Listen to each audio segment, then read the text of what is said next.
Start with a bit of advice for you. Keep an eye out for anything out of the ordinary. That comes from one of the country's food safety bosses. MPI's Director of Food Regulation, Paul Dansted, is calling on consumers to report their concerns about food tampering here after strawberries, bananas and apples fell victim to industrial sabotage across the ditch. Pins and sewing needles were found in punnets across the country, prompting government ministers to call it food terrorism and growers to dump their berries by the truckload. A $100,000 reward is being offered in Queensland, and Australian strawberries being exported overseas now have to pass through a metal detector.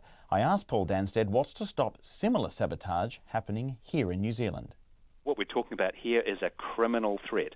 So the police are the lead on that. That's their area of expertise, but we work really closely with them to make sure our consumers are protected. Are you worried?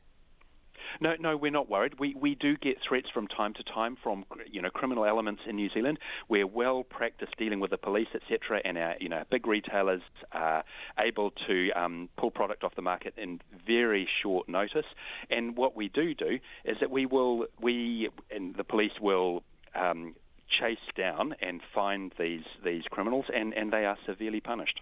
Yeah, well, just today, the Australian Prime Minister has announced tougher new penalties over there. I think they've gone from 10 years to 15 years for the maximum sentence for, I think the crime is food tampering. The reason why I ask you if you're worried is because this started in one state and it spread, and it doesn't seem to be connected. There are copycat offenders at play here.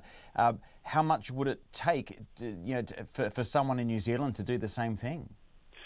So we've been lucky in New Zealand. We have had threats of contamination. We have not had genuine incidents. No one has ever actually contaminated food that is going to the consumer. But we take those threats really seriously. And you'll be aware of the 1080 threat of a few years ago. So that guy went to jail for 8.5 years.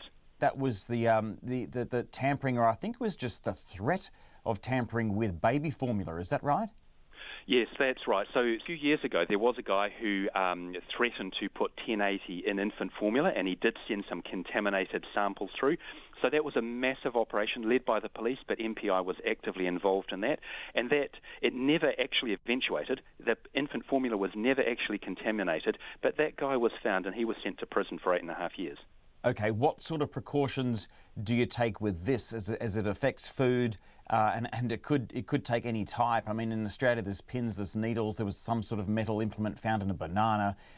What steps are you taking just to ensure that you're ready in case it does happen here? So all the operators, all the people selling food to the consumer have legal obligations to make sure what they're selling to the consumer is safe, obviously. They are very aware of these kind of threats. They do have systems in place to deal with it, and they can get food off the market very, very quickly, within minutes. What's your advice to the consumer as we're looking across the ditch and getting a little bit concerned? We don't have any strawberries yet. We're waiting for our own ones to hit the shelves. Of course, we've closed up the gates to Australian strawberries. What's your message to the consumer? So we'd take threats like this very seriously. Even though it's never happened here, we would take it seriously, we would hunt it down, and we would make sure that that food being sold to the consumer was safe. Look, if consumers have concerns, keep an eye out for anything out of the ordinary.